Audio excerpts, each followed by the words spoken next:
আসসালামু আলাইকুম। সুপ্রিয় বন্ধুরা, কেমন আছেন আপনারা? আশা করি সকলেই ভালো আছেন।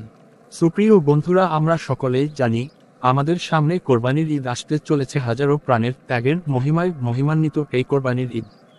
সেই কোরবানির ঈদকে ঘিরেই আমি আমার গল্পটি তৈরি করেছি। তো বন্ধুরা, চলুন দেখে আসি আমাদের আজকের গল্প। গল্পের নাম ইব্রাহিমের উত্তরাধিকার। গ্রামের শেষ প্রান্তে ছোট্ট একটা বাড়ি। সেখানে থাকে 10 বছরের ইব্রাহিম তার মা বাবার সাথে। কোরবানির ঈদের আগের দিন, চারদিকে আনন্দ, হাটে কোরবানির পশু কেনাবেচা চলছে। কিন্তু ইব্রাহিমের মুখে চিন্তার ছায়া। সে তার বাবাকে জিজ্ঞেস করল, আব্বা, কোরবানির আসল উদ্দেশ্যটা কি? শুধু গরু বা ছাগল জবাই করলেই কি ঈদের কাজ শেষ?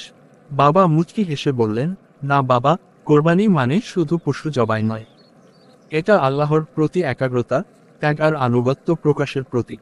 যেমন হযরত ইব্রাহিম তার ছেলেকে আল্লাহর নির্দেশে কোরবানি দিতে প্রস্তুত হয়েছিলেন, ঠিক তেমনি আমাদের জীবনে অহংকার, হিংসা, লোভ এইসবকেও কোরবানি করতে হয়। ইব্রাহিম বিস্মিত হয়ে শুনছিল। বাবা আবার বললেন, আর হালাল হারাম মানে কি জানো? কোরবানির পশু হালাল হতে হবে, সুস্থ হতে হবে, নির্দিষ্ট বয়স হতে হবে। হালাল উপার্জনের টাকায় কেনা না হলে সেই কোরবানিও কবুল হয় না। মা তখন পাশে এসে বললেন, আর যেসব মানুষ কোরবানি করে কিন্তু পাশের গরিব প্রতিবেশীকে কিছু দেয় না, তাদের উদ্দেশ্যেও প্রশ্ন ওঠে। কারণ কোরবানির মাংস 3 ভাগ করা সুন্নত: 1 ভাগ আত্মীয়, 1 ভাগ গরিব আর 1 ভাগ নিজের জন্য। ঈদের দিন সকালে ইব্রাহিম বাবার সঙ্গে নামাজে গেল। নামাজ শেষে কোরবানি হলো। ছোট্ট ইব্রাহিম খুব মন দিয়ে দেখল কিভাবে বিসমিল্লাহ, আল্লাহু আকবার বলে পশু জবাই করা হলো। পরে মাংস ভাগ করা হলো। ইব্রাহিম নিজের হাতে 1 প্লেট মাংস পাশের অসহায় রাশেদ চাচার ঘরে দিয়ে এলো। রাশেদ চাচার চোখে জল।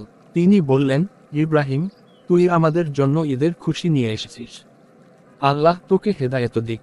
সেই রাতে ইব্রাহিম তার বাবাকে বলল, আব্বা, আজ বুঝলাম ঈদ কেবল আনন্দের উৎসব নয়, এটা ত্যাগ, ভালোবাসা আর দায়িত্বের উৎসব। আর কোরবানি শুধু পশু নয়, নিজের ভেতরের খারাপ দিকগুলো কোরবানি করাও দরকার। বাবা সন্তুষ্ট হয়ে ছেলেকে বুকে জড়িয়ে ধরলেন।